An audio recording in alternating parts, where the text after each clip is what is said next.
జగిత్యాల జిల్లా కొరుట్ల పట్టణంలో వీఎల్టీల రద్దు కోరుతూ అఖిలపక్ష ప్రజా సంఘాల నాయకులు సంతకాల సేకరణ చేపట్టారు. గడిబురుజుల స్థలాలను కాపాడాలని డిమాండ్ చేస్తూ ఈ కార్యక్రమాన్ని నిర్వహించారు. ఈ సందర్భంగా బీజేపీ కౌన్సిలర్లు తమ సంపూర్ణ మద్దతు తెలిపారు. డాక్టర్ పేట భాస్కర్, ఎండి ముజాహిద్, శ్రీనివాస్ బాబు తదితరులు పాల్గొన్నారు. సమస్య పరిష్కారం కోసం పోరాటం కొనసాగిస్తామని నాయకులు తెలిపారు. ఈ గడిబురుజుల రద్దు కోసం భారతీయ జనతా పార్టీ పూర్తి మద్దతు తెలియజేస్తూ ఖచ్చితంగా తక్షణమే దీనికి సంబంధించిన వీఎల్టీ నుండి ఏదైతే వేసిన హౌస్ నెంబర్ను రద్దు చేయాలని భారతీయ జనతా పార్టీ డిమాండ్ చేస్తూ అఖిలపక్ష నాయకులకు సంపూర్ణ మద్దతు ప్రకటిస్తుంది. గడిబురుజుల ఆబాది స్థలం ఏదైతే ఉందో అది పూర్తిగా కోరుట్ల పట్టణ ప్రజల రక్త మాంసాలతో కూడుకున్న స్థలం. అది కోరుట్ల పట్టణ ప్రజలకే చెందాలా.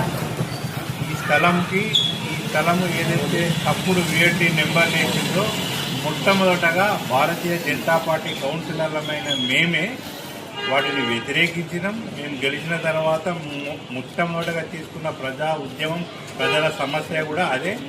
మేము దీని విషయంలో మా మున్సిపల్ సిడిఎంఏ గారికి కూడా రాతపూర్వకంగా మేము ఫిర్యాదు చేసినాం. అదేవిధంగా మేము స్థానిక ఎమ్మెల్యే కూడా ఫిర్యాదు చేసినాం. మాకు తొందరగా సిడిఎంఏ గారి అపాయింట్మెంట్ కూడా ఇప్పించమని వారిని కోరడం జరిగింది. ఎట్టి పరిస్థితుల్లో కూడా ఆ స్థలము పట్టణ ప్రజలకే చెందాలి. ఆ విధంగా మా భారతీయ జనతా పార్టీ కౌన్సిలర్ల మొత్తం కూడా కృషి చేస్తామని